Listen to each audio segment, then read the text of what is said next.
Cette croix me sera toujours chère. Elle est gloire et victoire pour moi. Et par elle, en la maison du Père,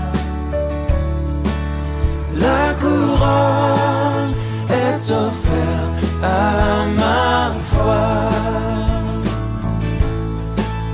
Et par elle, en la maison du Père, la couronne est offerte à ma foi.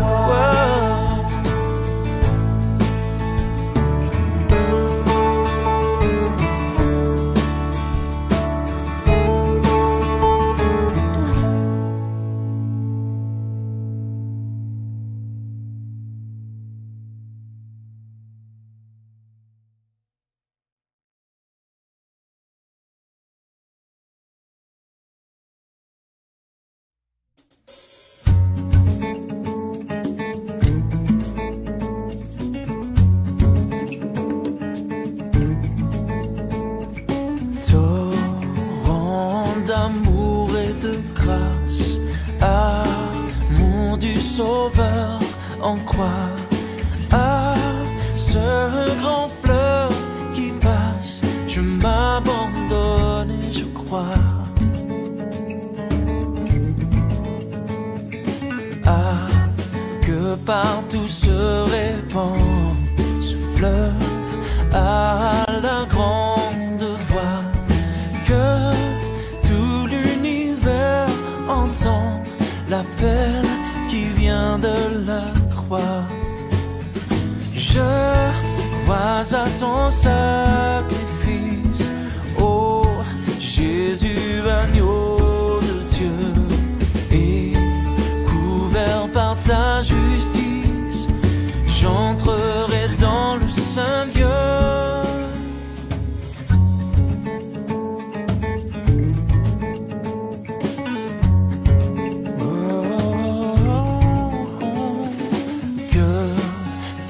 Âme condamnée, pour qui tu versas ton sang, sois au Père ramené par ton amour tout-puissant.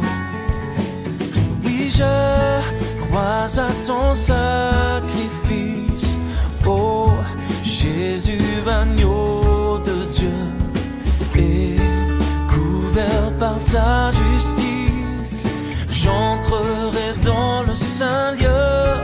Oh, oh.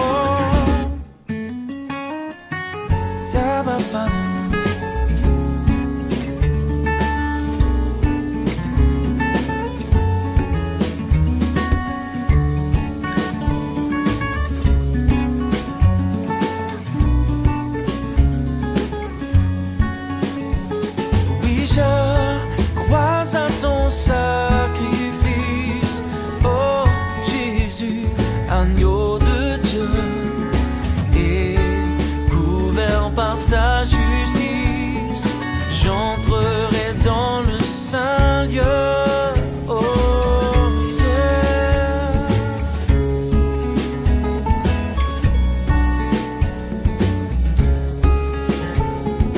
Et couvert par ta justice, j'entrerai dans le saint lieu.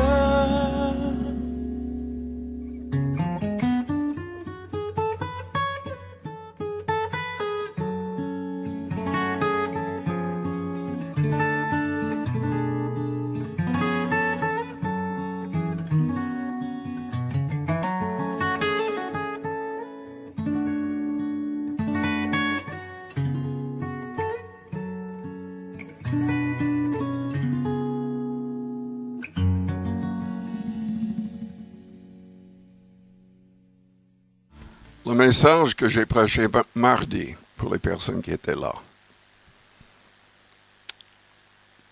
j'ai parlé de l'amour. En fait, aimer est plus important que toute autre chose.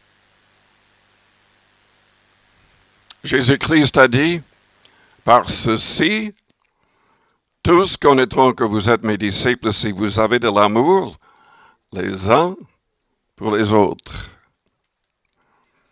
Il n'a pas dit, les gens sauront si vous manifestez quelques dons spirituels.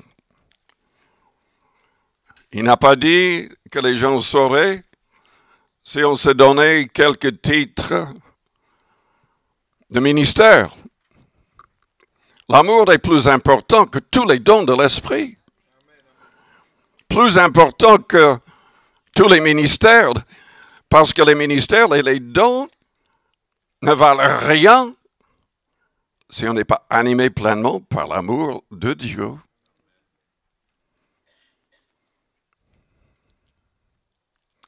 Lisons dans Corinthiens chapitre 13.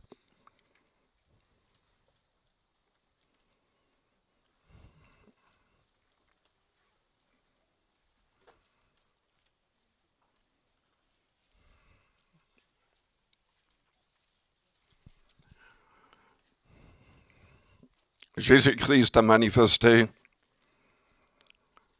l'amour de Dieu pour nous. Dieu a tant aimé le monde qu'il a donné son Fils unique. Jésus-Christ a dit, je suis le bon berger, je donne ma vie pour mes brebis. Personne ne me l'ôte, je la donne de moi-même. J'ai le pouvoir de la donner, j'ai le pouvoir de la reprendre, tel est l'ordre que j'ai reçu de mon Père. Il a dit dans Jean 15, il n'y a pas de plus grand amour que de donner sa vie pour ses amis. Quand je parlerai les langues des hommes et des anges, si je n'ai pas l'amour ou la charité, vous comprenez, dans certaines Bibles, le mot est traduit par charité, car en grec, il y a 3 mots pour le mot amour. Il y a l'amour physique, érotique, il y a l'amour fraternel et il y a l'amour de Dieu, ou en tout cas l'amour le plus élevé, qui aime, qui manifeste un amour réel pour les autres, même si les autres ne nous aiment pas en retour. Il s'agit de cet amour élevé qui vient de Dieu dans ce chapitre. Et donc l'amour est plus important que de parler en langue. Mais je peux vous dire que c'est le Saint-Esprit qui nous aide à aimer. Et quand nous prions en langue, quand nous demandons au Saint-Esprit de nous aider à aimer tous, nous sommes édifiés par le parler en langue. Nous devenons un peu plus comme le Seigneur chaque fois. Nous recevons la capacité d'aimer. Mais Paul a dit, quand je parlerai les langues des hommes et des anges, si je n'ai pas la charité, je suis un airain qui résonne, une cymbale qui retentit. C'est-à-dire, je fais beaucoup de bruit, mais ça ne vaut rien. Quand j'aurai le don de prophétie, la science de tous les mystères et toute la connaissance, quand j'aurai même toute la foi, jusqu'à transporter des montagnes, si je n'ai pas la charité, je ne suis rien. Quand je distribuerai tous mes biens pour la nourriture des pauvres, quand je livrerai même mon corps pour être brûlé, si je n'ai pas la charité, cela ne me sert de rien. Vous vous souvenez dans Matthieu 6, Jésus-Christ a dit que si nous donnons des aumônes pour aider les pauvres, il ne fallait pas sonner une trompette avant de le faire, il fallait le faire en secret, de manière même anonyme, afin que Dieu nous donne une récompense. Si on le fait pour que les autres nous admirent à cause de notre, entre guillemets, sacrifice, ça ne vaut rien. Ça ne vaut rien. Dans certains pays où les chefs sont très riches, dans le contexte d'autres religions, ils sonnent des trompettes avant de donner des choses aux pauvres, pour que tout le monde sache qu'ils sont en train de le faire. En fait, c'est un manque d'amour. C'est un manque d'amour. La charité est patiente. Elle est pleine de bonté. La charité n'est point envieuse. La charité ne se vante point. Quand on est rempli de l'amour de Dieu, on est obéi au Seigneur. Et on ne dit pas aux autres combien de jours nous avons jeûné, prié. Nous ne disons pas aux autres combien nous avons donné pour aider les autres. On reste dans le silence. Et on est animé de l'amour divin. Elle ne s'enfle point d'orgueil. Dans la 3e lettre de Jean, nous voyons un responsable d'église. Cet homme était tellement rempli d'orgueil. La Bible dit qu'il voulait la première place. Vous savez, il y a des gens qui veulent être vus et entendus. Jésus-Christ a mis l'accent sur l'importance de prier surtout en secret, dans sa chambre. Et il a parlé contre ceux qui voulaient toujours prier debout, ou même dans les rues, pour que les autres voient ou entendent. Il a dit, ne faites pas cela, vous ne serez pas récompensés. Nous passons du temps en prière, en privé, parce que nous aimons le Seigneur et nous aimons les autres. Et nous voulons que les gens soient bénis. Elle ne fait rien de malhonnête. Sommes-nous honnêtes dans toutes nos affaires? Par rapport au gouvernement, par rapport aux gens au travail, dans toutes nos démarches, sommes-nous pleinement honnêtes? Est-ce qu'on est libre de tout mensonge? Elle ne cherche point son intérêt. Avant de lire le reste, je voudrais lire dans Philippiens, chapitre 2.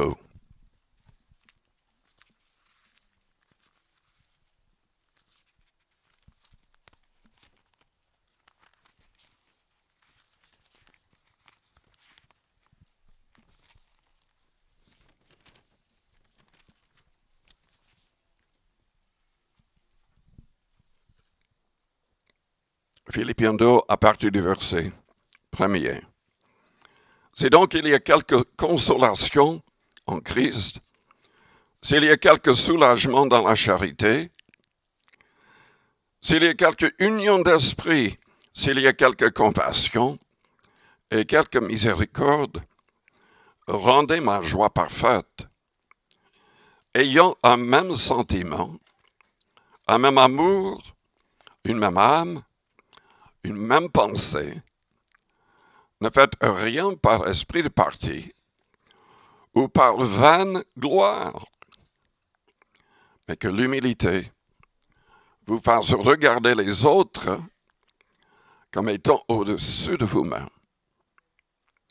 Que chacun de vous, au lieu de considérer ses propres intérêts, considère aussi ceux des autres. Ayez en vous les sentiments qui étaient en Jésus-Christ, lequel existant en forme de Dieu n'a point regardé comme une proie à arracher d'être égal avec Dieu, mais s'est dépouillé lui-même en prenant la forme de serviteur, en devenant semblable aux hommes, et ayant paru comme un simple homme, il s'est humilié lui-même, se rendant obéissant jusqu'à la mort, même jusqu'à la mort de la croix. C'est pourquoi aussi Dieu l'a souverainement élevé et lui a donné le nom qui est au-dessus de tout nom, afin qu'au nom de Jésus, tout genou fléchisse dans les cieux, sur la terre et sous la terre. Et que toute langue confesse que Jésus-Christ est Seigneur à la gloire de Dieu le Père. Nous ne devrions pas chercher nos propres intérêts. C'est souligné aussi dans 2 Corinthiens chapitre 5. Paul a dit, l'amour du Christ nous presse, nous motive. Et il dit que nous ne devrions plus vivre pour nous-mêmes, mais pour celui qui est mort et ressuscité pour nous. Et le chapitre souligne le fait que nous sommes tous appelés à être des ambassadeurs,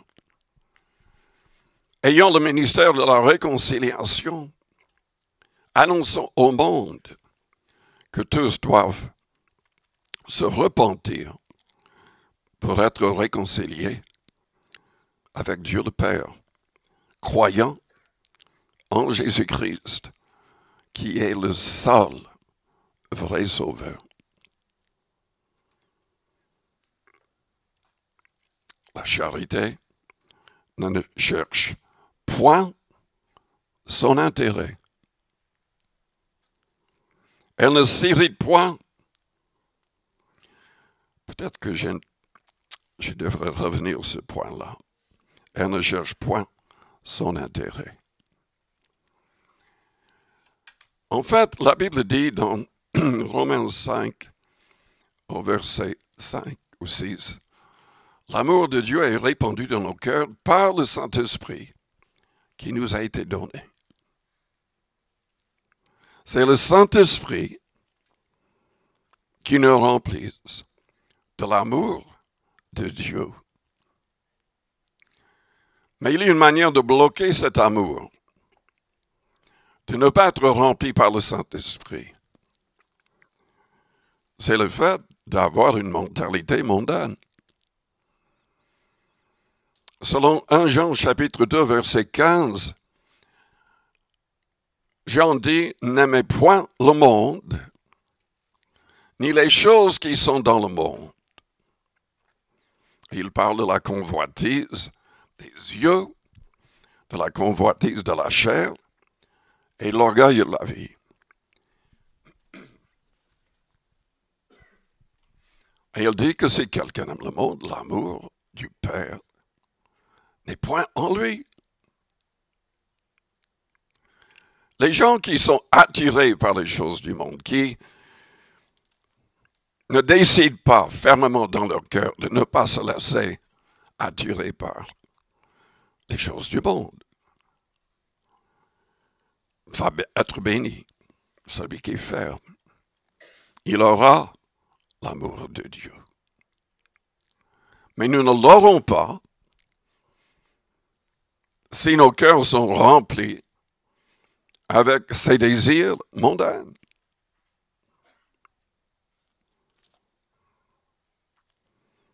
La charité ne cherche point son intérêt. Elle ne s'irrite point.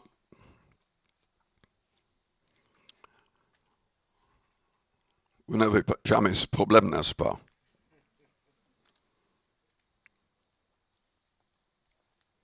Elle ne s'irrite point. Elle ne soupçonne point le mal. On m'a parlé d'une église, je crois que c'était à Paris que ça s'est passé. C'est une église avec un grand nombre de personnes. Mais un dimanche matin, une femme enceinte s'est mise au premier rang, s'est levée et a annoncé qu'elle était enceinte par le pasteur. En fait, elle mentait. Toute l'église est partie. Toute l'église est partie, croyant que c'était vrai. La Bible dit, quand Paul a écrit à Timothée, de ne jamais accepter une accusation contre un ancien, à moins qu'il y ait 2 ou 3 témoins oculaires.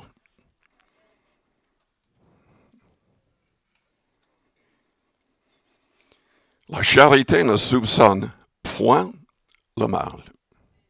Faisons attention avec les idées qui entrent en nous.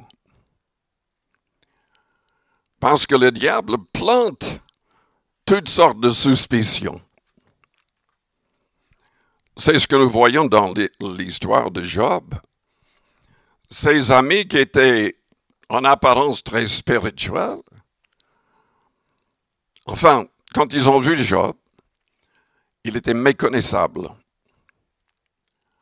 Ils étaient tellement choqués en le voyant qu'ils n'ont pas ouvert leur bouche pendant, c'était quoi, une semaine? En tout cas, quand ils ont ouvert leur bouche, ils ont commencé à accuser Job, à lui dire que s'il avait tous ses problèmes, parce qu'il y avait énormément de choses qu'il avait comme problème, il avait perdu ses enfants. Tous ses enfants tués le même jour. Ses biens sont détruits ou volés. Et finalement, lui-même est touché par le diable. Il est couvert d'ulcères de la tête jusqu'aux pieds. Il souffre de manière inimaginable. Et quand nous lisons l'histoire, la Bible dit qu'il était l'homme le plus juste sur toute la terre. Mais Dieu voulait faire taire le diable qui l'accusait commun, qui disait, mais il te sert parce que tu le bénis, tu le protèges, enlève ta protection, tu vas voir, il te maudira en face. Et c'est vrai, il y a plein de gens, si Dieu enlève la protection, ils vont maudire Dieu. Et ils l'ont fait. Je connais des gens qui l'ont fait. Mais Job, non. Il n'a pas péché. Il a persisté en bénissant Dieu. Il a même pris position contre sa femme qui, elle était remplie d'amertume. Elle lui a dit, mais maudit Dieu et meurt. Vous vous rendez compte? Même sa femme n'était pas là pour l'encourager. Mais la Bible nous explique que les 3 amis, en tout cas, étaient influencés par un esprit. Pendant la nuit, quand ils étaient endormis, un esprit est passé. Et nous ne pouvons qu'imaginer que cet esprit a planté toutes ces pensées mauvaises contre Job. À la fin de l'histoire, Dieu lui-même a parlé et il a repris les 3 amis. Quand Job lui-même a pardonné à ses amis, a prié pour ses amis, en dépit de leurs accusations, Dieu l'a guéri. Et Dieu l'a béni pour qu'il ait, c'était quoi, 4 fois plus que ce qu'il avait au début.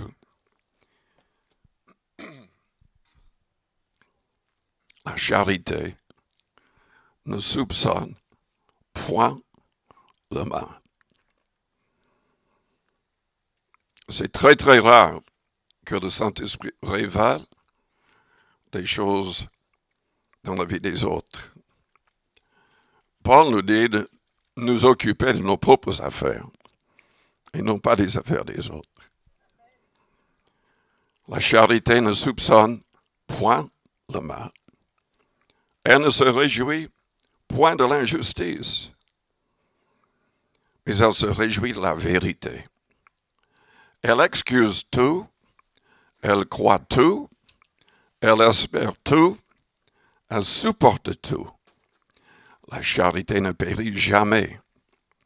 Les prophéties prendront fin, les langues cesseront, la connaissance disparaîtra, car nous connaissons en partie et nous prophétisons en partie. Mais quand ce qui est parfait sera venu, ce qui est partiel disparaîtra. Il faudrait que je dise un mot parce que il y a malheureusement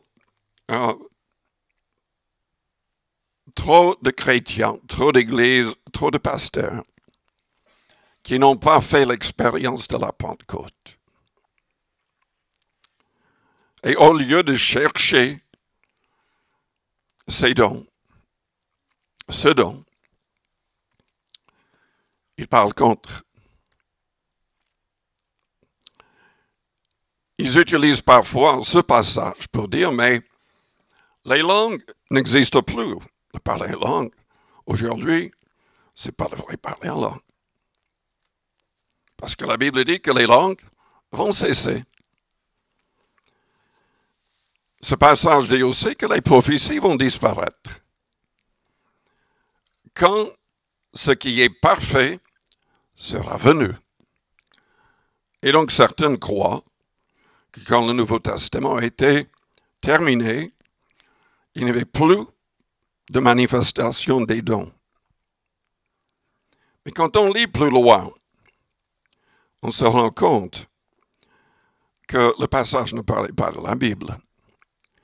Parce que vous pouvez lire la Bible qui dit, surtout dans l'Apocalypse et ailleurs, qu'avant le retour du Christ, il y aura des prophéties, il y aura des prophètes qui vont faire accomplir toutes sortes de choses jusqu'au moment du retour du Christ.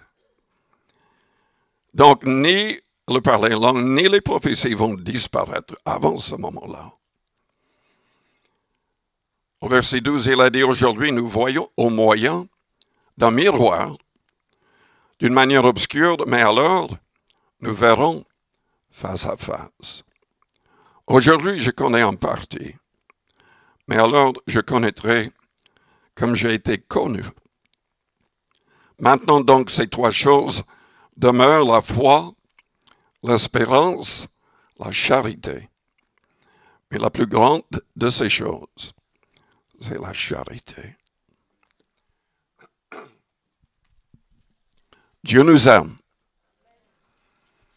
Mais nous devons arriver à la repentance pour être sauvés.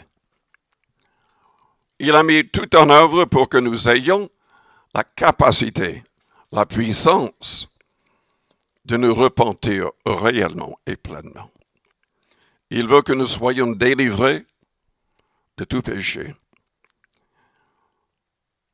Il a envoyé l'Esprit Saint.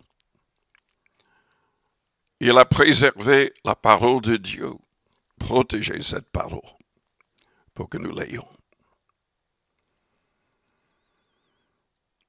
Quand on lit dans 1 Thessaloniciens chapitre 4, nous voyons combien il nous aime. Ce chapitre parle du retour du Christ. Est-ce que vous croyez que Jésus va revenir bientôt? Vous comprenez, n'est-ce pas, que personne ne connaît l'heure, à part le Père.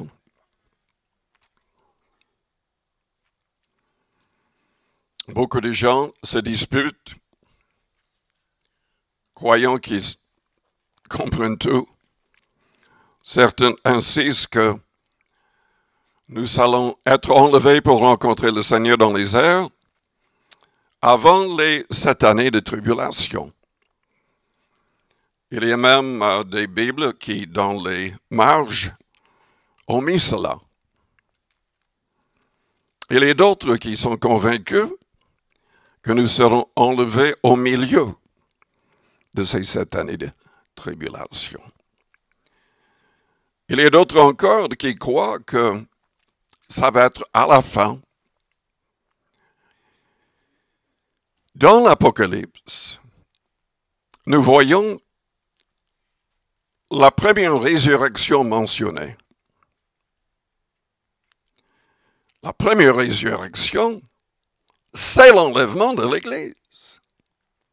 Si vous lisez 1 Thessaloniciens 4, les morts seront ressuscités en premier. Si nous avons le privilège d'être en vie au moment de son retour, nous ne mourrons pas, mais nous serons changés en un clin d'œil, enlevés pour le rencontrer dans les airs. Cet événement est mentionné vraiment à la fin de l'Apocalypse. Mais ça ne veut pas dire que c'est à ce moment-là que cela aura lieu. Parce que tout n'est pas chronologique dans l'Apocalypse. Ce qui est important, c'est que nous soyons prêts, préparés en tout temps pour le retour du Christ. Préparés en tout temps pour la mort. Vous allez me dire, mais je suis jeune. Oui, peut-être que vous êtes jeune. Peut-être que vous avez 80 ans. Peu importe. Aujourd'hui, il y aura des milliers de personnes dans le monde qui vont mourir. Des tout petits, comme les personnes âgées. Et c'est terrible, le nombre de petits-enfants qui meurent. Sans doute à cause de notre monde qui est souillé. À cause de choses que les petits reçoivent qu'ils ne devraient pas recevoir. Il y a de plus en plus de cancers et d'autres maladies qui tuent même les tout petits. C'est incroyable le nombre de jeunes qui meurent. Donc ce qui compte pour nous, c'est de nous mettre en règle avec le Seigneur le plus tôt possible et d'être toujours préparés, soit pour la mort ou pour son enlèvement. Quand on lit en Thessaloniciens 4, nous avons les deux choses mentionnées. Comment être préparé et ce qui va se passer au moment de l'enlèvement. Qu'est-ce que Dieu veut de nous? Selon le verset 3, il veut notre sanctification.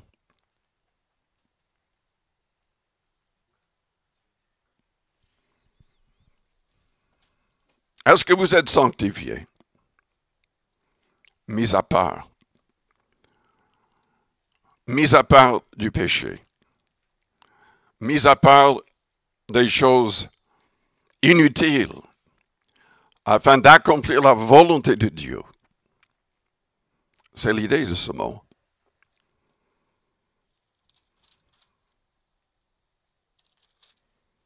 Ce que Dieu veut, c'est votre sanctification. C'est que vous vous absteniez de l'impudicité, toutes les formes de sexualité,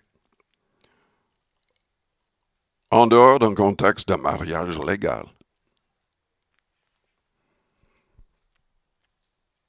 C'est que chacun de vous sache posséder son corps dans la sainteté et l'honnêteté, sans vous livrer à une convoitise passionnée, comme font les païens qui ne connaissent pas Dieu, c'est que personne n'use envers son frère de fraude et de cupidité dans les affaires. Parce que le Seigneur tire vengeance de toutes ces choses, comme nous vous l'avons déjà dit et attesté. Car Dieu ne nous a pas appelés à l'impureté, mais à la sanctification. Celui donc qui rejette ses préceptes ne rejette pas un homme, mais Dieu qui vous a aussi donné son Saint-Esprit. À partir du verset 9, il parle de l'amour. Pour ce qui est de l'amour fraternel, vous n'avez pas besoin qu'on vous en écrive, car vous avez vous-même appris de Dieu à vous aimer les uns les autres. C'est aussi ce que vous faites envers les frères dans la Macédoine entière. Mais nous vous exhortons, frères, à abonder toujours plus dans cet amour et à mettre votre honneur à vivre tranquille, à vous occuper des affaires des autres. Non, ce n'est pas ce qui est écrit. Mais je crois que pas mal de chrétiens doivent avoir cette traduction-là.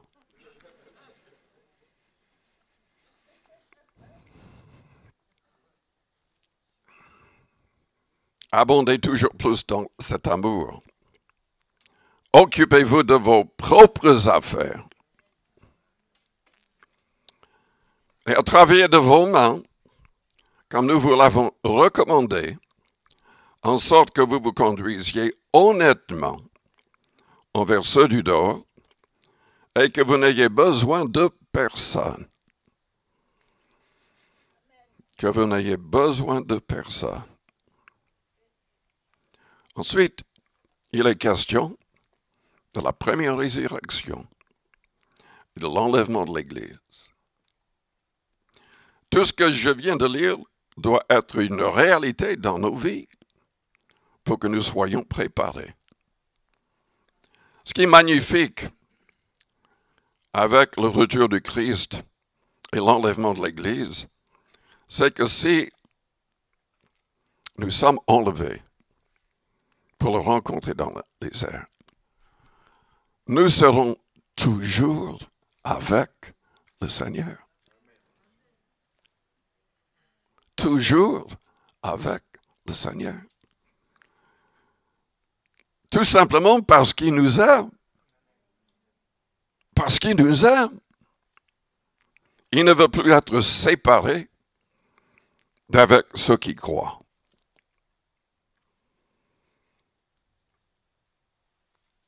Est-ce que vous aimez le Seigneur? Si vous m'aimez, il a dit, gardez mes commandements. Un chrétien ne peut pas recevoir, un croyant ne peut pas recevoir le Saint-Esprit, à moins de prouver son amour envers le Christ, en mettant ses commandements en pratique. Jésus l'a souligné dans Jean 14. Nous devons aimer Jésus-Christ. Nous devons aimer Dieu le Père. Nous devons permettre que le Saint-Esprit nous aide à être plus que vainqueurs. Nous devons aimer l'Église. Jésus-Christ est mort non pas pour avoir des individus à droite et à gauche dans l'isolement. Le mot Église signifie assembler. C'est quand nous nous assemblons en son nom, c'est là l'Église. Les gens qui font cela. Non pas les gens qui se disent, enfin, je peux adorer Dieu, je peux prier tout seul chez moi. Non. Jésus désire qu'on s'assemble pour le glorifier publiquement. Et selon Hébreux 10, selon Hébreux 3, nous devons veiller les uns sur les autres. Nous devons exhorter les uns les autres.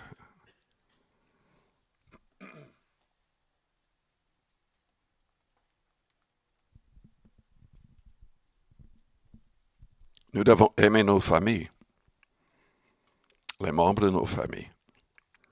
Moi, je connais plein de gens, plein de familles, divisées. Il n'y a pas de contact. Il est vrai que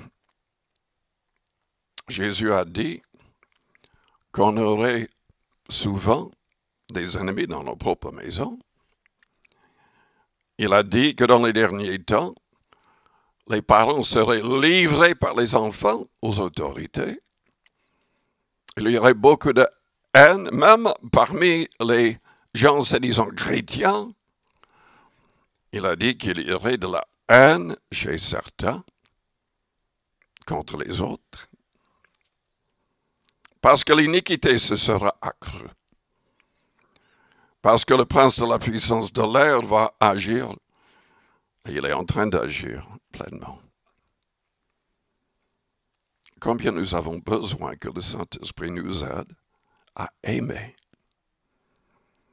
Parce que nous devons aimer même nos ennemis. Combien de personnes peuvent dire par la main élevée, j'ai des ennemis. Je me rends compte que j'ai des ennemis. Est-ce que vous priez pour ces personnes? Est-ce que vous jeûnez pour ces personnes? Que Dieu les transforme. Que Dieu les sauve. Nous oublions trop souvent que l'apôtre Paul, pour donner un exemple, il était rempli de haine contre les chrétiens. Il passait tout son temps allant de ville en ville pour que les chrétiens soient arrêtés et jetés en prison. Il était présent, il tenait les vêtements des autres quand le premier martyr chrétien était tué. Il a approuvé le meurtre. Mais apparemment, quelqu'un a prié pour lui. En tout cas, le Seigneur Jésus-Christ a prié pour lui. Et s'est manifesté à lui. Il s'est converti et il est devenu sans doute le plus grand des apôtres qui se dépensait plus que les autres.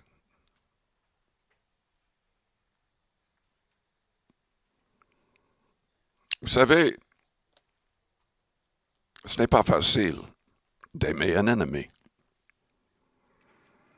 Mais quand on prie, quand on demande au Saint-Esprit de nous aider, ça devient facile. Ça devient facile. Les familles. On dit qu'il y a autant de divorces parmi les gens qui se disent chrétiens que parmi les gens qui ne connaissent pas Dieu. Je ne sais pas si c'est vrai, mais je constate qu'il y a énormément de divorces parmi les gens qui se disent chrétiens. Et c'est terrible. Parce que le problème n'est pas uniquement entre l'homme et la femme. Le vrai problème, c'est vis-à-vis du Seigneur. Aimer est un commandement. C'est un commandement. Quand on accepte Jésus-Christ, on l'accepte comme le Seigneur, comme le maître de chaque détail de notre vie. S'il nous ordonne d'aimer, il faut le faire. Et ce n'est pas un simple sentiment. C'est une action. On bénit l'autre. On aide l'autre. On fait tout pour plaire à l'autre. Si ça nous plaît ou pas. Si ça nous plaît ou pas.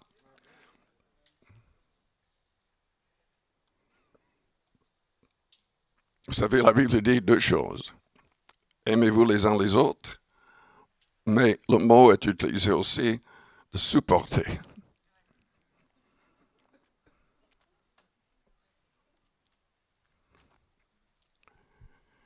Dans Éphésiens chapitre 5 au verset 22, nous lisons « Femmes, soyez soumises à vos maris comme au Seigneur ».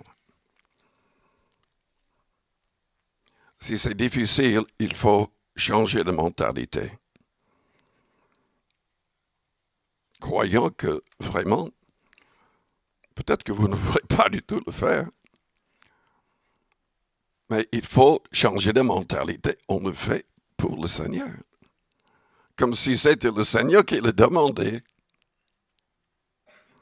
Je ne suis pas en train de parler quand même d'un mari ou d'une femme, un non-converti, qui demanderait peut-être des choses anti-bibliques. Mais dans la limite de ce qui est saint. Car le mari est le chef de la femme comme Christ est le chef de l'Église, qui est son corps, et dont il est le sauveur. De même que l'Église est soumise à Christ, les femmes aussi doivent l'être à leur mari en toutes choses. Marie, aimez vos femmes comme Christ a aimé l'Église et s'est livré lui-même pour elle, afin de la sanctifier par la parole, après l'avoir purifiée par le baptême d'eau, afin de faire paraître devant lui cette Église glorieuse, sans tache ni ride, ni rien de semblable, mais sainte et irrépréhensible. Vous savez, dans le contexte d'autres religions, il n'y a pas d'amour. J'ai entendu à la radio qu'il y a déjà 125 femmes qui ont été tuées par leur mari ici en France depuis le début de l'année. Les maris doivent aimer leurs femmes comme leur propre corps. Celui qui aime sa femme s'aime lui-même, car jamais personne n'a haï sa propre chair, mais il la nourrit et en prend soin, comme Christ le fait pour l'Église, parce que nous sommes membres de son corps. C'est pourquoi l'homme quittera son père et sa mère et s'attachera à sa femme, et les deux deviendront une seule chair. Ce mystère est grand, je dis cela par rapport à Christ et à l'Église du reste, que chacun de vous aime sa femme comme lui-même, et que la femme respecte son mari. Vous savez, quand il parlait à Tite, nous nous rendons compte que c'est difficile pour les femmes. Le fait d'être obligé d'être soumise, ça pose un problème réel. Les hommes, si vous deviez être soumis à votre femme, est-ce que cela vous plairait? C'est toujours difficile d'être soumis. Le diable nous pousse à la rébellion de toutes les manières contre tout le monde. Et nous avons de plus en plus de gens qui grandissent rebelles. Aucun respect. Il n'y a que la rébellion. Et la Bible nous dit dans Éphésiens 2 que le diable est derrière tout cela. Un esprit mauvais est derrière tout cela. Mais c'est difficile pour les femmes. Et donc, Paul a dit ceci à Tite, qui avait la responsabilité, comme Timothée, à choisir des anciens dans les différentes églises qu'il avait commencé. Au verset 3, il a dit que les femmes âgées doivent aussi avoir l'extérieur qui convient à la sainteté, n'être ni médisantes, ni adonnées au vin, qu'elles doivent donner de bonnes instructions dans le but d'apprendre aux jeunes femmes à aimer leur mari et leurs enfants, à être retenues, chastes, occupées aux soins domestiques, bonnes, soumises à leur mari afin que la parole de Dieu ne soit pas blasphémée. J'ai entendu certains prédicateurs qui disaient que les hommes doivent aimer leurs femmes, les femmes doivent simplement être soumises. Mais là, on voit que les femmes doivent apprendre aussi à aimer leur mari et leurs enfants. Est-ce que nous aimons nos voisins, ceux qui font beaucoup de bruit et qui manquent de respect? Est-ce que vous priez pour ces personnes? Est-ce que vous priez pour leur conversion? Et vos collègues au travail ou à l'école?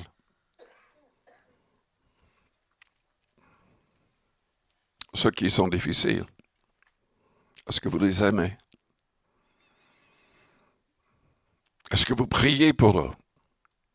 Est-ce que vous essayez de leur parler du Seigneur? Est-ce que les gens autour de vous savent que vous êtes convertis?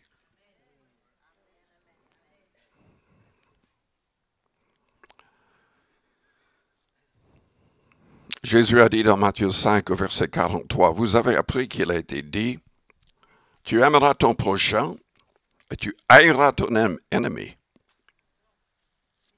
Oui, sous la loi de Moïse, il fallait se battre avec ses ennemis et tuer leurs ennemis.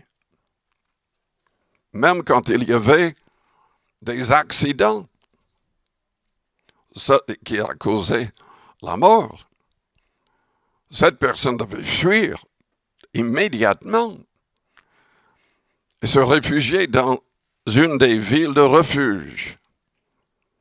Parce que quelqu'un dans la famille de la victime devait devenir le vengeur du sang et tuer cet homme ou femme, à moins que la personne soit dans la ville de refuge.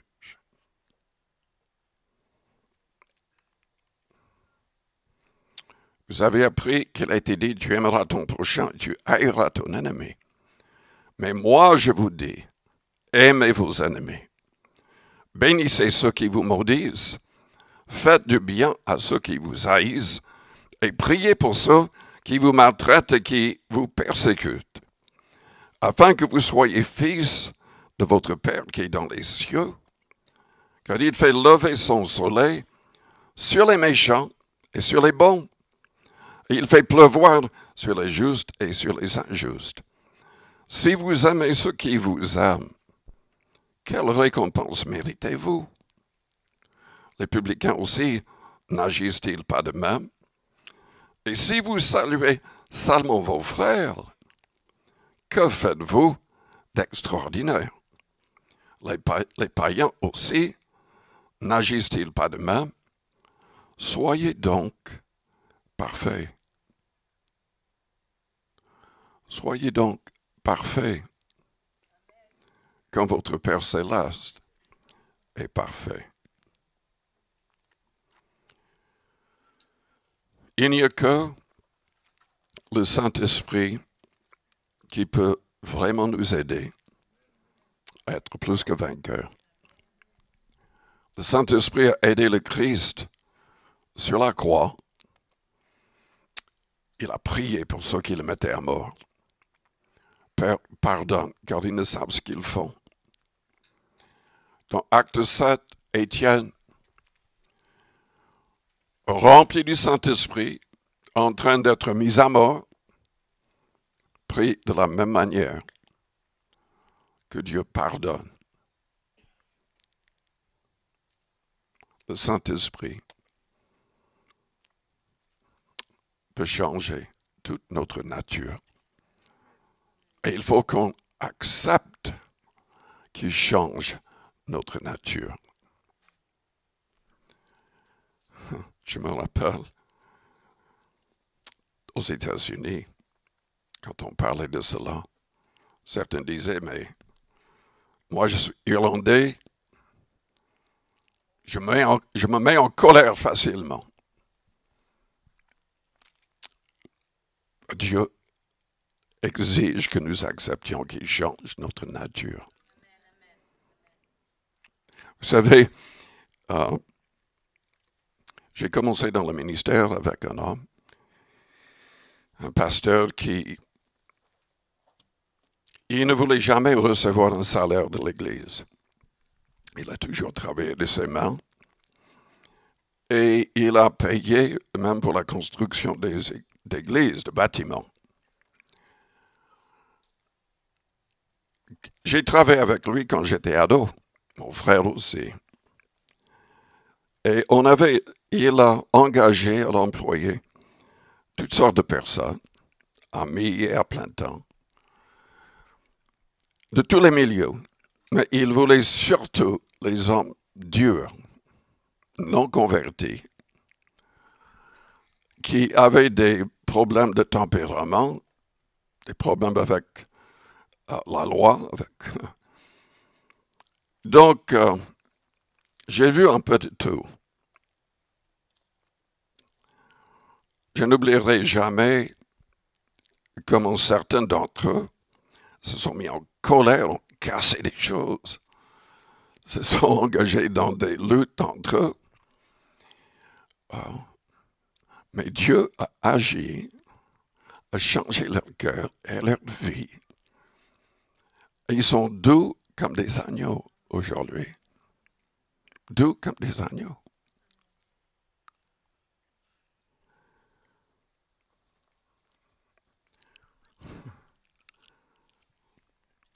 Je vous connais à l'Église. Mais je ne sais pas comment vous êtes ailleurs. Vous ne savez même pas comment moi je suis en tout temps. Ce que je peux vous dire, c'est que nous avons tous besoin du Saint-Esprit afin de glorifier le Christ, afin d'être comme le Christ, aimant et priant, même pour nos ennemis. Je vous invite à fermer vos yeux, à courber vos fronts.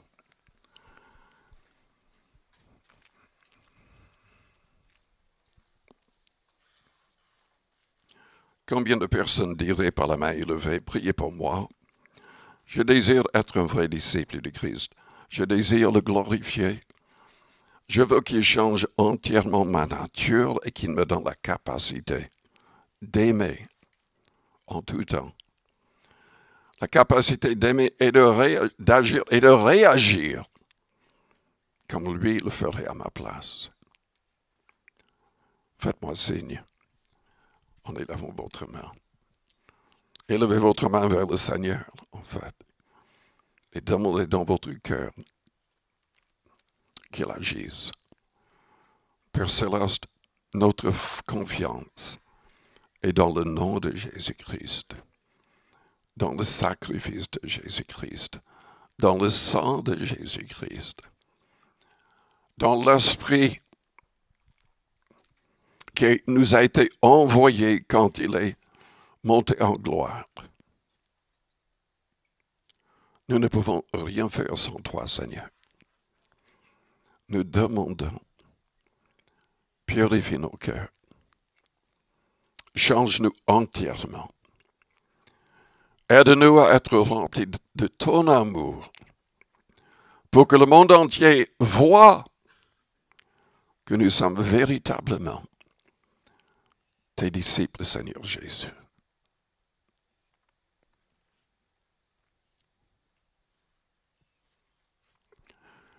Élevons nos mains ensemble, élevons nos voix ensemble et demandons au Seigneur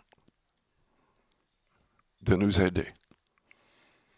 Si le Saint-Esprit met son droit sur quelque chose que vous avez fait, quelque chose que vous avez dit, peut-être qu'il voudrait que vous demandiez pardon pas simplement à Dieu, mais aux autres, à ceux que vous avez insultés, offensés, troublés.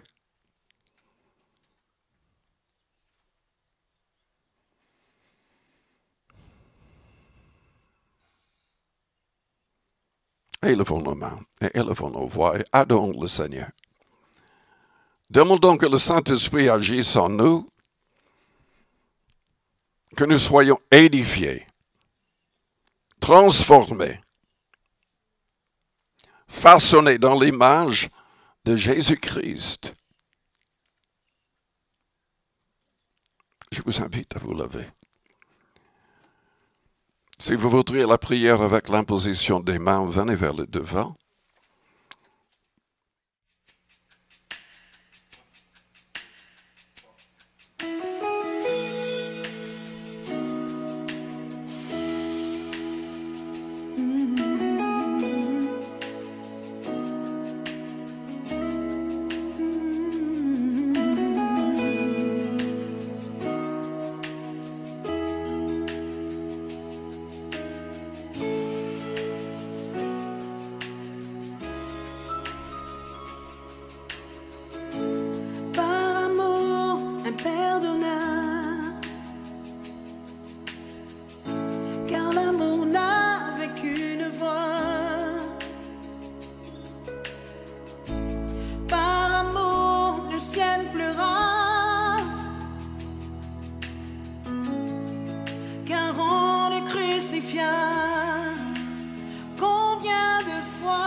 immensément.